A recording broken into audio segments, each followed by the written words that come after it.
Olá pessoal, vamos fazer agora a nossa segunda entrevista aqui por ocasião do evento de engenharia diagnóstica aqui que está acontecendo em Fortaleza, e eu estou aproveitando essa oportunidade para fazer algumas entrevistas. Então, dentro dos entrevistados, gostaria de agradecer aqui o professor João Ramoa Correia, que é de Portugal. Então vamos fazer uma entrevista internacional. Então, se você não se inscreveu no nosso canal, peço que faça agora. Isso ajudará cada vez mais que o canal possa crescer e oferecer um conteúdo de qualidade e diversificado a você. Aproveite para fazer a sua inscrição durante a nossa vinheta.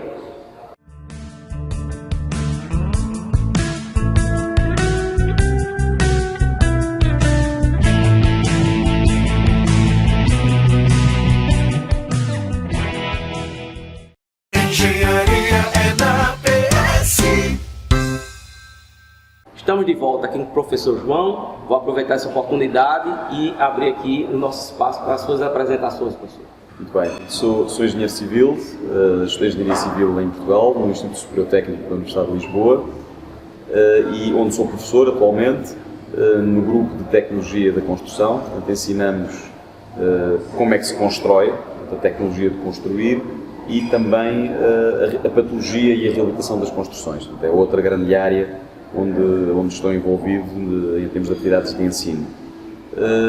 Em termos de investigação, trabalhamos, que é uma área muito importante nas universidades, coordeno um grupo de novos materiais para engenharia civil, portanto, materiais poliméricos reforçados com fibras, chamados FRP. E também temos uma atividade importante de prestação de serviço e de consultoria nesta área da patologia e da reabilitação da construção. Portanto, damos apoio a empresas e entidades públicas neste domínio. Eu tive a oportunidade de conhecer a sua cidade, a sua universidade também, mas não nessa área de diagnóstica, mas na área de hidráulica. Eu já fui para eventos lá em Portugal, não só lá em Lisboa, como também em Coimbra. Bom, professor, mas o que eu achei bastante interessante, eu assisti algumas palestras já aqui do evento, estamos na metade do evento, ainda tem a tarde de hoje e ainda mais o dia de amanhã inteiro ainda de evento, então com certeza vão aparecer mais novidades. Mas o que me chamou bastante atenção, professor, e inclusive foi na sua fala lá, como as construções existentes, elas podem falar muito para a gente, mostrar muitas indicações de como a gente ou manter ou mudar radicalmente a nossa maneira de construir. Então, nesse aspecto, professor, gostaria que você desse uma fala sobre isso. Bom, é verdade, de facto, as construções existentes são reflexos, não é, da maneira como nós pensamos os edifícios, na maneira como nós os construímos e também na maneira como os mantemos ao longo da sua vida. Portanto, são um laboratório real daquilo que corre bem e daquilo que não corre bem. Não é? Portanto, achei graça que falou, os edifícios falam, é verdade, eles mostram aquilo que é o desempenho real do edifício, bom e mau. Portanto, eu diria que talvez às vezes mais do que falar, eles às vezes choram.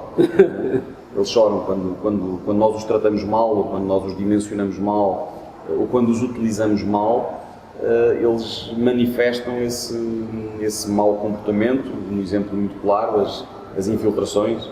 Reduzindo drasticamente a vida útil, né? Reduzindo a vida útil e sobretudo, trazendo mau desempenho para quem o utiliza. Quando até em risco mesmo, ao colapso da estrutura. E representando custos muito grandes para a sociedade em voltar a colocá-los no seu patamar de desempenho exigível. Outra coisa que eu achei bastante interessante, eu gosto de falar isso para os meus alunos também, o que é melhor. Gente, não é o que é melhor, o que é adequado. Você falou uma coisa que me chamou bastante atenção. Não, o melhor que tem é epóxi. Realmente, o epóxi, ele veda completamente. Só que nem todos os casos isso é interessante. Por quê, professor? Pois, as soluções, a melhor solução, lá está, como diz, a melhor, é difícil de escolher, porque há vários critérios sempre, não é? Portanto, há o critério, nós engenheiros temos de escolher a solução tecnicamente adequada, não é? Ou seja, que resolve o problema, para as circunstâncias locais e tendo em conta os custos. Não é? Portanto, o trabalho de resolver problemas em edifícios é um trabalho de otimização, que é, no fundo, resolver o problema com o menor custo possível e com um desempenho, em termos de durabilidade, também satisfatório. Então, eu chamaria a atenção de dois aspectos que eu vi lá nessa conversa que a gente está tendo aqui, né? Que é justamente a adequação. Você tinha uma estrutura que estava úmida. Então precisaria que essa água saísse também da estrutura e ao mesmo tempo que evitasse que entrasse a umidade. Certo. Então o epóxi já não seria adequado, né? Seria uma pintura acrílica, pronto, uma pintura acrílica. Esse é um bom exemplo de que o adequado tem de ser ajustado à situação, não é? Portanto, para certos problemas, por exemplo, carbonatação e cloretos, as pinturas de maior densidade, as epóxidas, são as de melhor desempenho.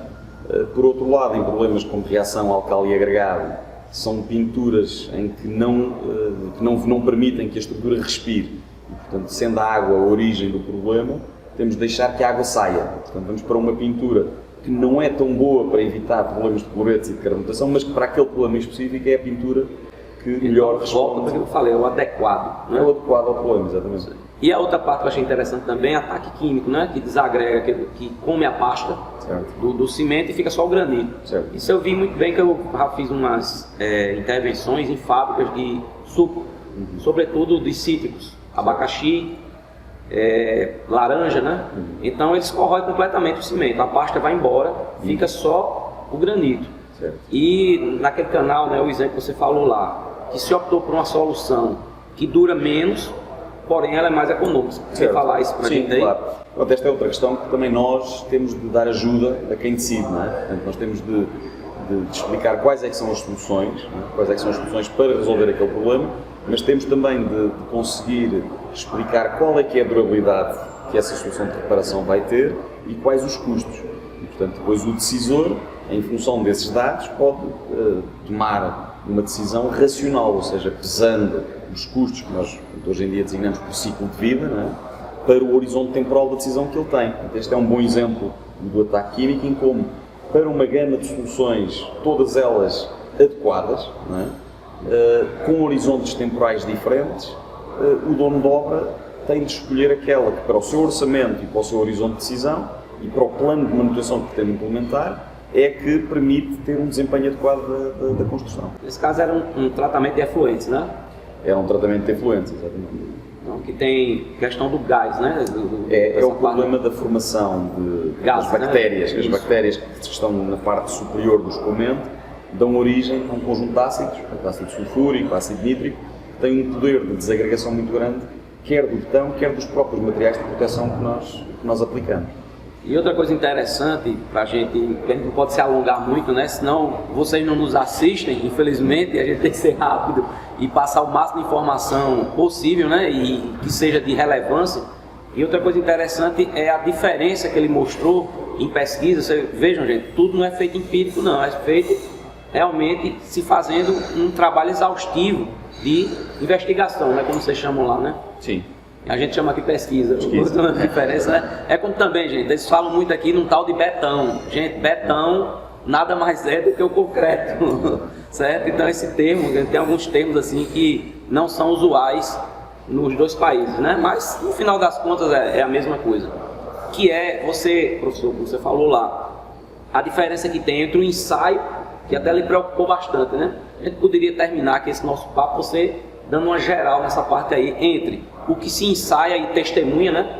Que a gente faz as testemunhas, né, do concreto, tudo, e quando chega lá não se verifica por vários fatores. Você falou também a parte de cima do pilar, por exemplo, ela é mais porosa do que lá embaixo, tem essas explicações e tal. Mas eu vou deixar que você explique isso. Muito bem. Pronto, essa parte da aula que está a referir foi uma parte em que eu expliquei que muitas vezes os ensaios que fazemos em laboratório são feitos para condições muito bem definidas. Isso é importante porque todos nós possamos fazer ensaios nas mesmas condições e possamos comparar os resultados. Isso é importante quando se comparam diferentes materiais, diferentes soluções de proteção. Tem que ter um protocolo, né? Um protocolo muito bem definido. No caso do betão e da resistência à compressão, esse protocolo é um protocolo que é muito amigo para o betão. Porquê? Porque o betão é curado em condições ótimas para ganhar resistência, ou seja, num ambiente saturado. Isso que acontece na realidade, mesmo em edifícios bem construídos, é que as condições de cura são diferentes. São diferentes das que são usadas no laboratório. Portanto, quando fazemos ensaios a construções existentes, temos de perceber que as condições em que os ensaios são realizados, ou em que, neste caso, o material é aplicado, é diferente e curado, é diferente do que se faz em laboratório. Portanto, é preciso perceber o que é que se está a fazer. A experiência é muito importante desse ponto de vista. Mas que não invalida de maneira nenhuma, né? Tem que ver bem pelo contrário, quer dizer, é fundamental testar e avaliar o material que é aplicado in situ, não é? Portanto, e verificar o comportamento real dos materiais, claro. E para uma consideração final, que você daria aí de conselho ou de dica tanto para os engenheiros novos como os que já estão no mercado, né? Bom, eu diria, para os engenheiros novos, eu acho que esta é uma área, o Brasil tem muito para construir. Promissora, né? Promissora, né? Mas certamente que a prazo, esta área da engenharia diagnóstica e da reabilitação é uma área que vai ganhar cada vez mais peso no setor global da construção. Isto já se verifica em muitos países. Nós, em Portugal, partimos de uma situação recente em que a grande maioria do mercado era construção nova, para uma situação em que a reabilitação já representa 30%, 40% do setor. E olhamos para outros países em que esse número ainda é maior. Portanto, esse era o conselho que eu dava, era para que os jovens que estão a pensar qual área em que devem apostar, verem esta área da reabilitação como uma área com muito futuro. Para aqueles que já estão no setor e que provavelmente não tiveram a formação que agora já é oferecida na maior parte das escolas, porque se percebe que este é um assunto muito importante. Eu, por exemplo, quando fiz o meu curso, nunca tive nenhuma formação em reabilitação, tive de estudar isto depois, e portanto, o conselho que eu dou a quem quer estar neste setor é que estude, que faça a formação necessária, porque é diferente de trabalhar em construções novas do que trabalhar nesta área específica da patologia. Portanto, é preciso, de facto, perceber, não se deve mexer sem saber. E outra coisa interessante que a gente está vendo que cada vez mais a construção civil está se aproximando da medicina, né? Tratando as edificações com pacientes e utilizando cada vez mais métodos não destrutivos. Sim. Porque no meu tempo, né, eu digo, quando eu me formei, já está fazendo 30 anos exatamente, agora eu sou 30 anos de formado, foi em janeiro agora, nesse mês. E a gente vê que essa evolução é muito benéfica, né? Porque a gente não precisa deteriorar a construção dessa parte da medicina, onde a gente vai precisar cada vez destruir menos para conseguir entender o que está acontecendo, qual é o fenômeno, e aí atacar com o remédio correto. Não é isso, professor? Sim, é verdade. Portanto, nós hoje temos métodos não destrutivos, ou pelo menos semi-destrutivos, com os quais conseguimos trabalhar e ter muita informação sobre o desempenho dos materiais e das estruturas. Portanto, tal como na medicina, quer dizer, não precisamos ser demasiado invasivos quando estamos a avaliar ou a fazer o diagnóstico de uma construção. Bom, pessoal, então eu só tenho a lhe agradecer, professor João. Muito obrigado, sua fala fluiu aí. Eu mesmo já fiquei feliz aqui na entrevista. Já acredito que quando eu editar vai ficar melhor ainda. Muito bem. E como eu sempre faço no final dos meus episódios, como é, professor? Até as próximas. Até as próximas. Tá.